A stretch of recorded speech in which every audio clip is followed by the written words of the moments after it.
Hello friends, welcome back to my channel Dinesh Punj digital diaries. तो friends, बहुत देर बाद मैं आपके लिए एक वीडियो लेकर आया हूँ। आज की जो वीडियो है वो मेरे चैनल के बॉलीवुड रिव्यू सीरीज़ के अंतर्गत आती है और इसमें जैसे कि आप जानते हैं मैं पुरानी बॉलीवुड फिल्मों का रिव्यू पेश करता हूँ। तो फ्रेंड्स, आज जिस फिल्म का रिव्यू मैं आपके सामने पेश करने जा रहा हूँ वो एक फैमिली ड्रामा रोमांटिक फिल्म है जिसके कि मधुर संगीत ने बहुत लोगों को इस फिल्म का और इसके संगीत का दीवाना बना दिया था। लेकिन इससे पहले कि मैं ये रिव्यू शुरू करूं, मैं चाहूँगा कि अगर आप मेरे चैनल पर नए हो या अगर आपने मेरे चैनल को अभी तक सब्सक्राइब नहीं किया है तो प्लीज़ इसे सब्सक्राइब करें और साथ में दिया गया बेल आइकन जरूर क्लिक करें ताकि मेरे चैनल पर हर एक नई वीडियो जो आती है उसकी नोटिफिकेशन सबसे पहले आप तक पहुँचे। तो फ्रेंड्स, आज जिस फिल्म का रिव्यू मैं आपके सामने पेश करने जा रहा हूँ वो है सन 1962 में आई हिंदी ड्रामा फिल्म असली नकली।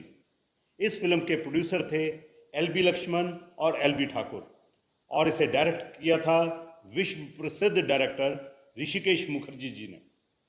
इस फिल्म में मुख्य भूमिकाएं निभाई थीं देवानंद, साधना, लीला चिटनिस, अनवर हुसैन, संध्या रॉय और केष्ट मुखर्जी ने।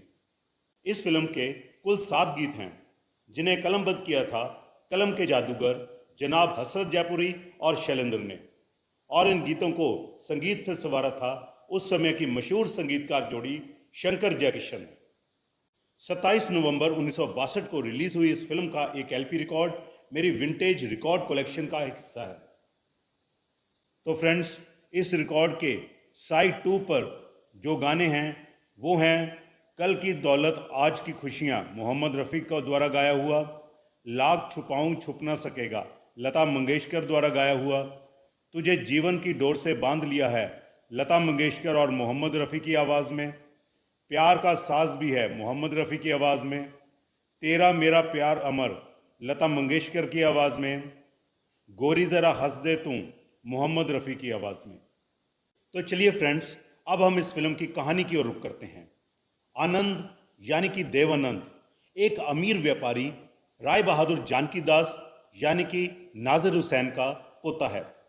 राय बहादुर चाहते हैं कि आनंद की शादी रेखा यानी कि इंदिरा के साथ हो। रेखा एक अमीर खानदान की इकलौती औलाद है जो कि एक बहुत बड़ी जायदाद की वारिस है, लेकिन आनंद को रेखा में कोई दिलचस्पी नहीं होती। इसी बात को लेकर राय बहादुर और आनंद में कहासुनी हो जाती है। आनंद घर छोड़ देता है और अपनी काबिलियत और प्रतिभा दिखाने के लिए बंबई चला जाता है। बंबई में आनंद की मुलाकात मोहन यानी कि अनवर हुसैन से होती है।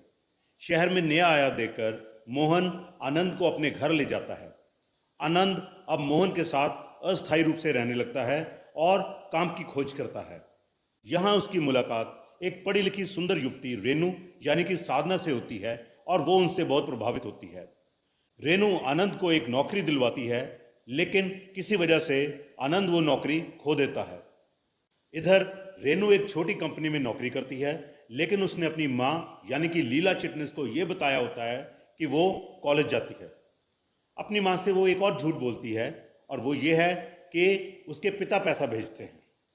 जब आनंद इस बारे में रेनू से पूछता है तो रेनू उसे बताती है कि उसने ये बात अपनी माँ से छुपाई है कि उसके पिता की मौत हो चुकी है, क्योंकि रेनू को डर है कि अगर वो ये सच्चाई अपनी माँ को बता देगी तो उसकी माँ ये सदमा बर्दाश्त नहीं कर सकेगी। आनंद रेनू के सामने शादी का प्रस्ताव रखता है और रेनू इसे खुशी खुशी मान लेती है। लेकिन दोस्तों, इसी दौरान दादा राय बहादुर को आनंद की खोज खबर लग जाती है। राय बहादुर आनंद से मिलने बंबई आते हैं और वो उससे बात करते हैं और उसे कहते हैं कि वो रेनू को भूल जाए और अमीर खानदान की वारिस रेखा से शादी कर ले। लेकिन पहले की तरह आनंद इस बात से मना कर देता है। अब राय बहादुर रेनू को यह कहकर ब्लैकमेल करता है कि अगर वो आनंद के रास्ते से नहीं हटेगी तो वो उसकी माँ को उसके पिता की मौत की सच्चाई बता देगा। कोई चारा न देखते हुए रेनू इस बात को मान जाती है और आनंद से उसे भूल जाने के लिए कहती है। लेकिन दोस्तों, रेनू और आनंद की इस बात को रेनू की माँ सुन लेती है और उसे अपने पति की मौत की सच्चाई का पता चल जाता है। लेकिन वो अपने भाग्य के इस खेल को मान लेती है और रेणु को अपनी मर्जी अनुसार शादी करने की सलाह देती है। तो फ्रेंड्स, अंत में रेणु और आनंद एक दूसरे से शादी कर लेते हैं। राय बहादुर भी रेणु को अपनी बहू के रूप में स्वीकार कर लेते हैं और अपनी सारी जायदाद उसके नाम कर देते हैं। एक निर्देशक के रूप में ऋषिकेश मुखर्जी इस फिल्म में मैच्योरिटी के साथ आते हैं और एक हेल्दी फैमिली एंटरटेनमेंट की एक नई शैली को विकसित करते हैं। फ्रेंड्स, इस फिल्म की कहानी आंशिक रूप से ब्रिटिश नॉवलिस्ट जेफरी फर्नॉल की 1917 में आई romantic novel the definite object से इंस्पायर्ड है। कुल मिलाकर देखा जाए तो यह फिल्म सभी कलाकारों के शानदार अभिनय के कारण एक हेल्दी एंटरटेनमेंट पेश करती है। डायरेक्टर ऋषिकेश मुखर्जी ने भी अपनी पूरी सक्षमता के साथ इस फिल्म का निर्देशन किया है। इस फिल्म में कैरेक्टर आर्टिस्ट मोतीलाल का एक बहुत प्रसिद्ध डायलॉग है, जब वो देवानंद को चीजों को नियंत्रित करने की बजाय उन्हें जाने देने की सलाह देते हैं। दोस्तों, ये सीन एक क्लब में फिल्माया गया है, जहां वो देवानंद को कहते हैं कि यदि आप रेत को पकड़ने की कोशिश करेंगे तो वो आपकी उंगलियों से निकल जाएगी, लेकिन अगर आप अपनी हथेली खुली रखेंगे तो वो आपकी हथेली में ही रहेगी। इस फिल्म का एक और सीन है जिसमें नाजिर हुसैन देवानंद से एक मूर्ति की कारीगरी की प्रशंसा करते दिखाए गए हैं। डायरेक्टर ऋषिकेश मुखर्जी ने 1973 में अपने द्वारा निर्देशित फिल्म नमक हराम में यही सीन ओम शिवपुरी और अमिताभ बच्चन के ऊपर दिखाया है।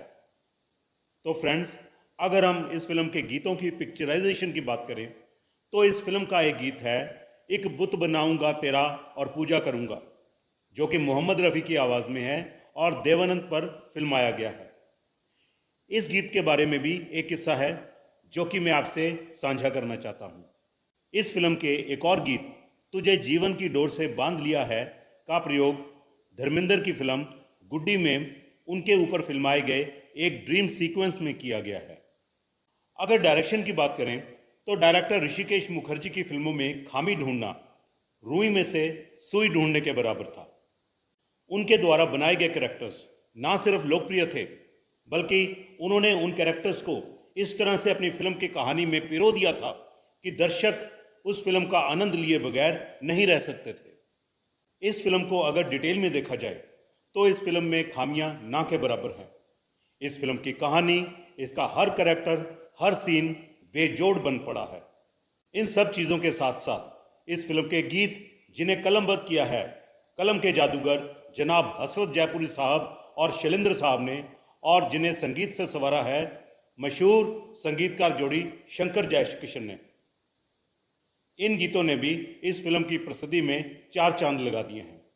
अगर हम इस फिल्म के बजट और कलेक्शन की बात करें तो सन 1962 यानी कि 1962 में साल की सबसे ज़्यादा कमाई करने वाली फिल्मों की लिस्ट में यह फिल्म 5वें स्थान पर आई। इस फिल्म का बजट था 32 लाख रुपए। Box office life time India पर इस फिल्म ने 90 लाख रुपए की कमाई की। इस फिल्म का वर्ल्ड वाइड कलेक्शन था 1 करोड़ 80 लाख रुपए। फैमिली ड्रामा, रोमांस और म्यूजिकल ब्लॉकबस्टर यह फिल्म हिट साबित हुई। चौथे स्थान पर आई विजय भट्ट द्वारा निर्देशित फिल्म हरियाली और रास्ता। 21 जुलाई 1962 को रिलीज हुई इस फिल्म में मुख्य भूमिकाएं निभाई थी मनोज कुमार, माला सिन्हा और शशिकला ने। हरियाली और रास्ता का कुल बजट 35 लाख रुपए था और इसने इंडियन बॉक्स ऑफिस पर करीब 95 लाख रुपए की कमाई की। इस फिल्म का बॉक्स ऑफिस कलेक्शन करीब 2 करोड़ रुपए था। यह फिल्म भी इंडियन बॉक्स ऑफिस पर हिट साबित हुई। तीसरे स्थान पर काबिज रही एक्शन, कॉमेडी, मिस्ट्री और यादगार नगमों के लिए मशहूर फिल्म प्रोफेसर। राज खोसला द्वारा निर्देशित यह फिल्म 2 दिसंबर सन 1962 को रिलीज हुई थी। इस फिल्म में मुख्य भूमिकाएं निभाई थी शम्मी कपूर, कल्पना और ललिता पवार ने। इस फिल्म का कुल बजट 32 लाख रुपए था और इसने box office life time India पर करीब 1 करोड़ रुपए का व्यापार किया। और दोस्तों, इस फिल्म का world wide collection 2 crore plus था। 1962 की सबसे ज्यादा कमाई करने वाली फिल्मों की लिस्ट में दूसरे स्थान पर चलते हैं। दूसरे स्थान पर 26 जून 1962 को रिलीज हुई डायरेक्टर राज खोसला की एक्शन, कॉमेडी और मिस्ट्री से भरपूर फिल्म आई और जिसका नाम था एक मुसाफिर एक हसीना। जॉय मुखर्जी, साधना शिवदासानी और राजेंद्र कुमार अभिनीत इस फिल्म ने इंडियन बॉक्स ऑफिस पर 1,25,00,000 रुपए का कारोबार किया। इस फिल्म का वर्ल्ड वाइड कलेक्शन था 2.5 करोड़ रुपया। इस हिसाब से यह फिल्म भी सुपरहिट साबित हुई। हम बात कर रहे हैं विश्वजीत, वहीदा रहमान, मदन पुरी और असित सेन अभिनीत डायरेक्टर वीरेन नाग की फिल्म 20 साल बाद की।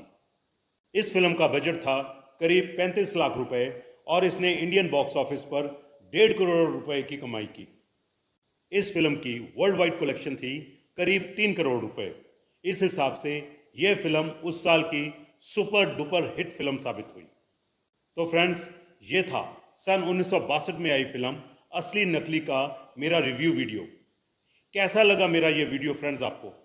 अगर आपको मेरा ये वीडियो पसंद आया हो तो प्लीज़ इसे लाइक करें, एक अच्छा सा कमेंट दें और अपने ज़्यादा से ज़्यादा ग्रुप्स में शेयर करें। और फ्रेंड्स, जाते जाते मैं आपसे एक निवेदन करना चाहूँगा कि अगर आप मेरे चैनल पर नए हो या अगर आपने मेरे चैनल को अभी तक सब्सक्राइब नहीं किया है तो प्लीज़ इसे सब्सक्राइब करें और साथ में दिया गया बेल आइकन क्लिक करें ताकि मेरे चैनल पर हर नई वीडियो जो आती है उसकी नोटिफिकेशन सबसे पहले आप तक पहुंचे। तो फ्रेंड्स, आज के वीडियो में इतना ही। बहुत जल्द मिलते हैं एक नए वीडियो के साथ, एक नए टॉपिक के साथ और एक नए स्थान पर। तब तक के लिए दोस्तों प्लीज़ अपना ख्याल रखिए। Take care. नमस्कार।